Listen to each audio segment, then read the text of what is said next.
500 testing में से करीबन 40 या 50 पॉजिटिव आते हैं और 450 नेगेटिव आते हैं। लेकिन उस 450 के ऊपर खर्चा कितना आता है? एक टेस्टिंग का बोल रहे हैं 4500 रुपये, तो 4500 के रुपये के हिसाब से 450 के कितने पैसे, वो सब हमारे ऊपर लग रहे हैं।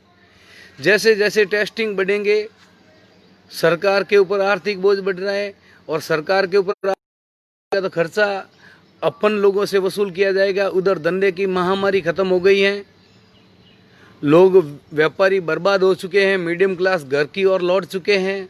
व्यापारियों की आज क्या हालात हैं ये सोचने के लिए चिंता का विषय है। इसलिए हम सभी, मैं युवाओं से करबद्ध निवेदन करता हूँ, आप कुछ भी लिखना कमेंट में अपनी अपनी जानकारी के हिसाब से, उससे कोई फर्क नहीं पड़ेगा। लेकिन अगर अब अपन रास्ते पर नहीं चले, अगर सही रास्ते की बात नहीं की तो आने वाला समय और भी विकट होगा। बहुत ही बुरी हालत होने वाली है हम सभी की, क्योंकि जैसे जैसे कोरोना बढ़ रहा है, आज 20 लाख पार हो चुके हैं हम, तो एक महीने में कम से कम 50 लाख पार हो जाएंगे। तो सोचो 50 लाख की टेस्टिंग का खर्चा कितना बढ़ेगा सरकार के ऊपर।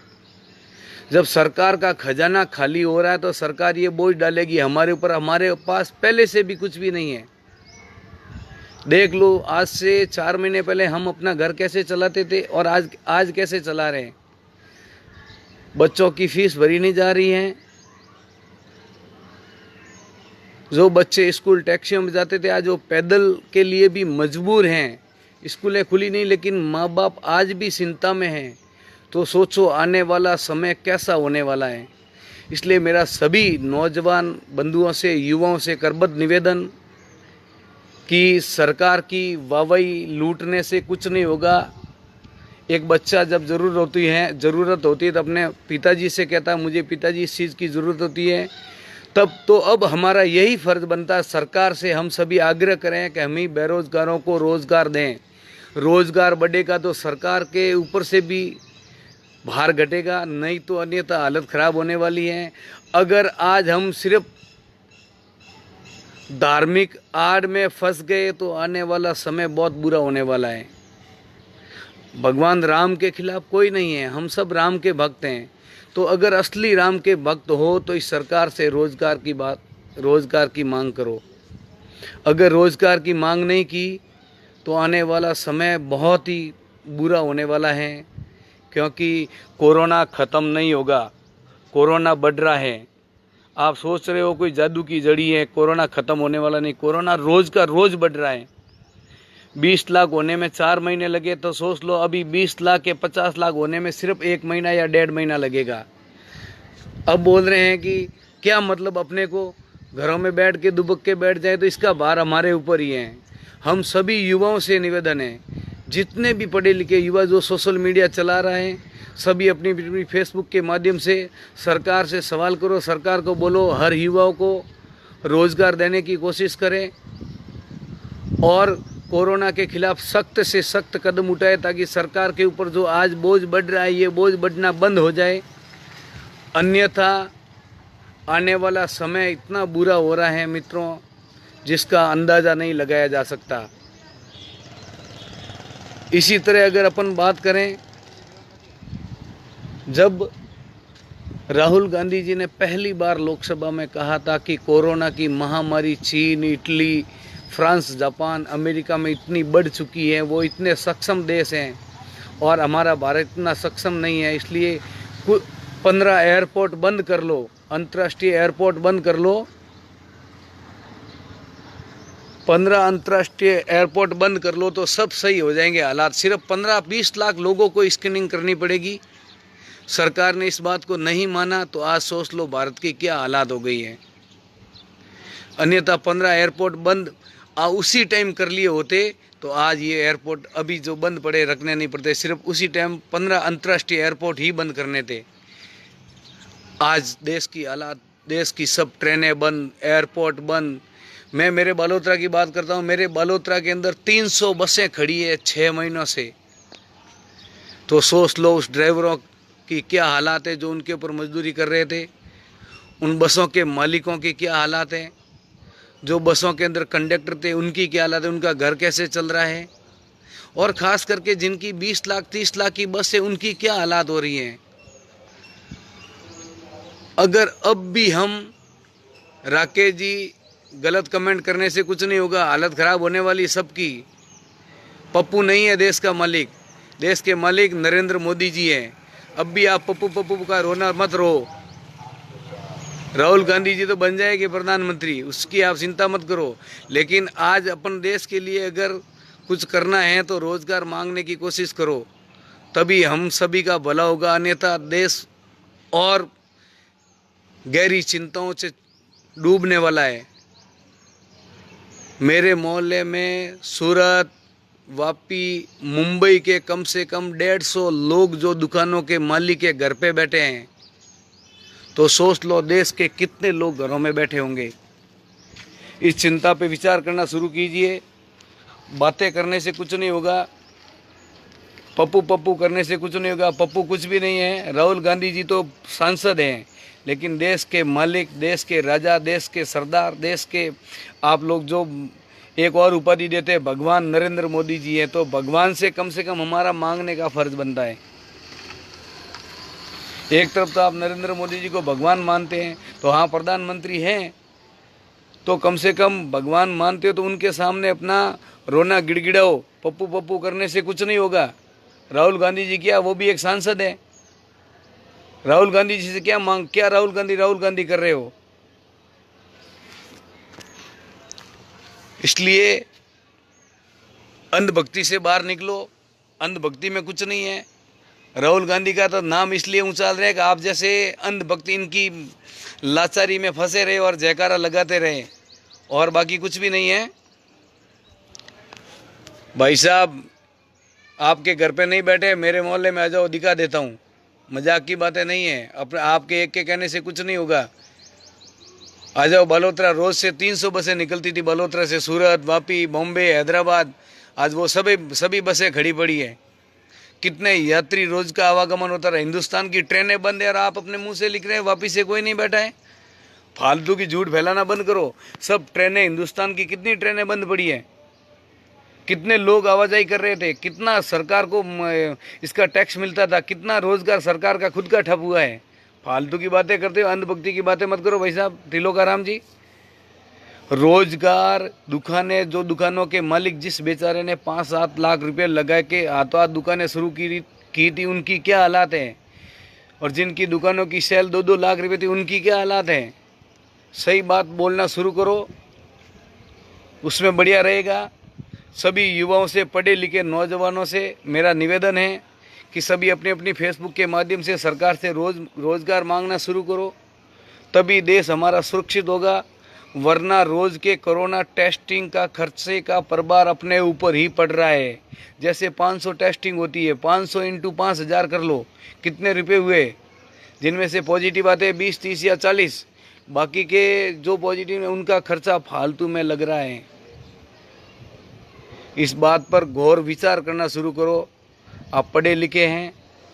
हाँ, त्रिलोकाराम जी, पूरी दुनिया बैठी तो दुनिया का ठेका हमको नहीं लेना है, हमको हमारे भारत का लेना है ठेका। ये फालतू के अंधभक्ति के कमेंट करने से कुछ नहीं होगा। अपने देश की ही बात कर रहे हैं, भारत की बात कर रहे हैं। मैं किसी बाहर के देशों की बात नहीं कर रहा हूँ। हम भाई, जैसे मैं मेरे घर की बात करूंगा तो मेरा घर सक्षम होगा, लेकिन हम सब मिलकर अपने भारत की बात नहीं करेंगे तो कौन करेगा। हम भारत के नागरिक हैं, इसलिए बात कर रहे हैं। हम सभी मिलकर प्रधानमंत्री जी से मांग करें अपने सोशल मीडिया की तरफ से, ताकि अगर हम रोजगार के लिए मांग नहीं की तो आने वाला समय बहुत ही बुरा होने वाला है। इतना समय बुरा होने वाला है, जैसे आज 20 लाख हो गए, 1 महीने में 50 लाख पार होंगे, 1 महीने 1.5 महीने में। मेरा सभी युवाओं से निवेदन कि प्रधानमंत्री जी से रोजगार की मांग करें और फालतू की बातें न करें। फालतू की बातें करने वाले सबसे पहले पॉजिटिव हुए हैं। राहुल गांधी जी ने जब लोकसभा के अंदर खुला कहा था 15 अंतर्राष्ट्रीय एयरपोर्ट बंद कर लो, तो हनुमान जी बेनीवाल ने विरोध किया था कि हमारे भगवान राम का भारत है, हमारे यहाँ कोरोना फोरोना कुछ नहीं हुआ। सबसे पहले पॉजिटिव वो हुआ। और कैलाश जी कोरोना काल में 3 महीने दिल्ली बैठे रहे और कोरोना में यहाँ पे कई आम लोगों ने सेवा की लॉकडाउन के मध्यान्ह, और उन्होंने आते ही कोविड सेंटर जाके अपनी तानाशाही जमाने की कोशिश की और वो हो गए कोरोना पॉजिटिव। जिसने सेवा नहीं की वो पॉजिटिव हो रहे हैं। और अर्जुन जी मेघवाल, केंद्रीय मंत्री मोदी जी के, जो कह रहे हैं भाभी जी पापड़ खाओ और कोरोना नहीं होगा, अर्जुन मेघवाल एम्स के अंदर भर्ती हो गए हैं, कल वो भी पॉजिटिव हो गए हैं। कोरोना किसी का सगा नहीं, मैं किसी के खिलाफ बात नहीं कर रहा हूँ। भगवान करे सब मंत्रियों को जल्दी से जल्दी स्वस्थ करे, लेकिन भगवान करे किसी को कोरोना नहीं हो, हमारी यही आस्था। लेकिन आप सभी नौजवान बंधुओं से, युवाओं से निवेदन, सरकार से रोजगार की मांग करो, अन्यथा आने वाली हालत बहुत बुरी होने वाली है। आज अपने ऊपर कोई भार नहीं पड़ा है, जब अपने बच्चों को और बेटियों को ब्याहोगे तब मालूम पड़ेगा। सोना 60,000 के पार हो चुका है, क्या करोगे आप? चांदी 55-60,000 के पार हो चुकी है, क्या करोगे आप? अपने बच्चों को नहीं दोगे सोना चांदी? क्या जब ब्याहोगे तब? अभी अपन नादान बच्चे, इसलिए से गहरी अपने माँ बाप चला रहे घर, इसलिए अपने को जोर नहीं पड़ रहा है। लेकिन जिस दिन अपने ऊपर वजन आएगा उस समय आंखें खुलेगी, फिर पछतावे के अलावा कुछ नहीं रहेगा।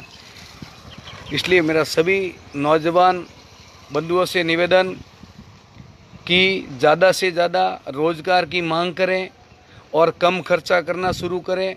महीने का 5,000 खर्चा हो रहा, घर का तो 3,000 करने की कोशिश करें, 2,000 रुपये की बचत करें। ये करेंगे तो ही अपना आने वाला भविष्य सचेत होगा, अन्यथा अपनी हालत बहुत ख़राब होने वाली है। क्योंकि केसेस रोज़ाना बढ़ रहे हैं। 20 लाख पे आते अपने को 4 महीने लगे, तो अब 20 लाख के 50 लाख होने में 1.5 महीना ही लगेगा और कुछ नहीं होगा। इसलिए मेरा सभी नौजवान बंधुओं से निवेदन, अपने अपने सोशल मीडिया के माध्यम से हमारे प्रधानमंत्री जी से आग्रह करें कि ज़्यादा से ज़्यादा युवाओं को रोज़गार देने की कोशिश करें। जैसे नरेंद्र मोदी जी ने खुद ने खिल्ली उड़ाई थी पहली बार जब प्रधानमंत्री बने तब, कि इस देश ने कांग्रेस ने देश को गर्त में डाल दिया मनरेगा के तहत। अरे नरेंद्र मोदी जी, किस मुंह से आपने नरेगा के अंदर पैसे डाले वापस? किस मुंह से आपने नरेगा के तहत लोगों के पास पैसे पहुंचाने की कोशिश की? अगर वास्तव में आप असली हिंदू हो तो नरेगा को बंद करके दिखाओ, तब मालूम पड़ेगा आपको कि कांग्रेस ने क्या क्या काम किए, क्या क्या काम नहीं किए। और जो पॉजिटिव आए हैं, एक भी अस्पताल या किसी सरकारी स्कूल कॉलेज खोलने की मांग नहीं करते हैं आपके मंत्री जी। अगर वास्तव में आपको अस्पतालों की चिंता नहीं तो क्यों भर्ती होते हो अस्पतालों में जाकर? इसलिए मेरा आप सभी से निवेदन, तुलसाराम जी, फालतू की बातों से कुछ नहीं होना, सही बात करना शुरू करो, ठीक रहेगा। आपकी दुकान पे आप रोजाना की लाख रुपए की सेल होती थी, अब कितनी होती है सेल? आंखें खोलो अपनी, क्यों लोगों को गुमराह करने की कोशिश कर रहे हो? मेरा सभी नौजवान बंधुओं से निवेदन, इस सोशल मीडिया के माध्यम से, व्हाट्सएप के माध्यम से हम सभी मिलकर प्रधानमंत्री से आग्रह करते हैं, प्रधानमंत्री जी से, कि हमें ज़्यादा से ज़्यादा बेरोजगारों को रोज़गार दें, ताकि आने वाला भविष्य किसी का संकट में ना हो। आसूराम जी, या तो आप पढ़े लिखे कम हो या आप अंधभक्ति में हो। विजय माल्या की फाइलें चोरी हो गई परसों, आप राम मंदिर का उद्घाटन कर रहे, सुप्रीम कोर्ट से विजय माल्या की फाइलें चोरी हो गई, क्यों हो गई?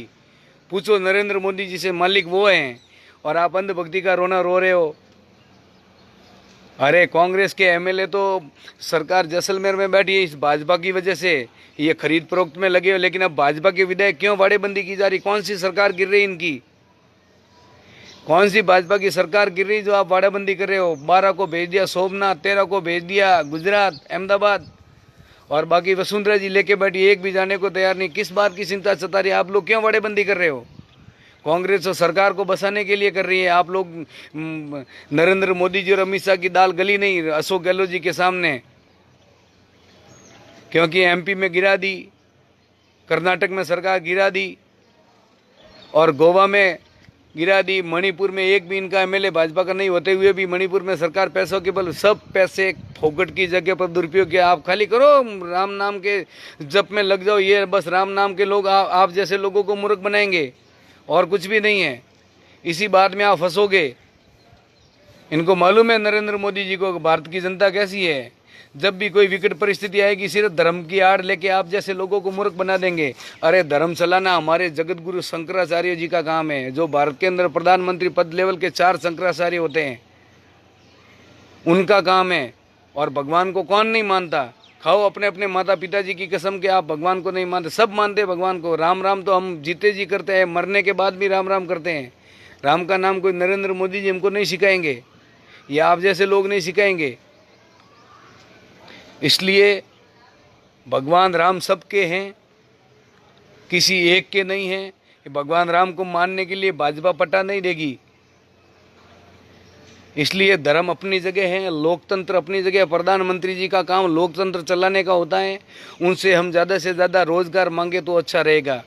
सभी युवाओं से, नौजवान बंधुओं से निवेदन, रोज़गार मांगना शुरू करो, अन्यथा आने वाला समय बहुत बुरा होगा। कोई नहीं होगा अपना। आज जो हालात हुई है, सबके चेहरे कैसे उतरे हुए मैं सबको देखता हूँ।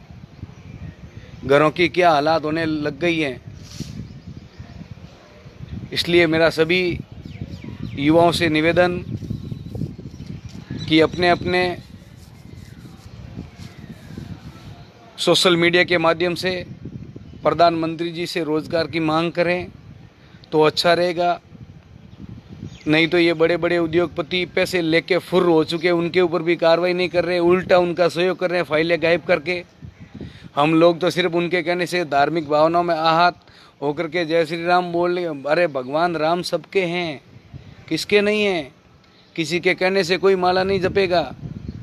मैं अंतर्मन से मानता हूँ, रोज़ सुबह 5 बजे उठता हूँ, मैं नित्य क्रम रोजाना करता हूँ, किसी के कहने से तो नहीं करता हूँ। और सबसे बड़े राम है अपने माताजी और पिताजी। माँ बाप को मानोगे, भगवान अपने आप मिल जाएंगे।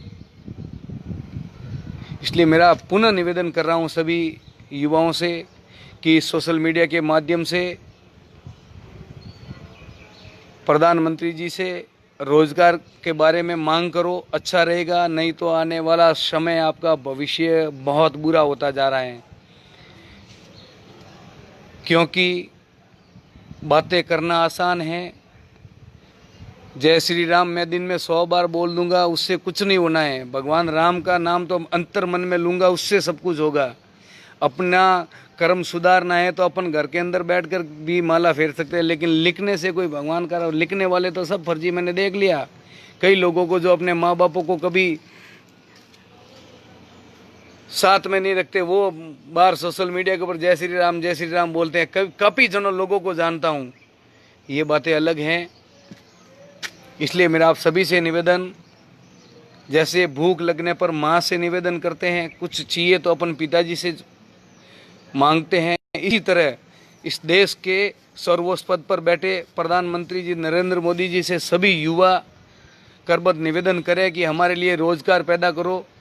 आपने 1 साल की 2 करोड़ नौकरियों का कहा था, 6 साल के 12 करोड़ लोगों को नौकरी पे लगाओ। और नहीं लगाना तो मत लगाओ, लेकिन जो है उनको क्यों ख़त्म करने जा रहे हो?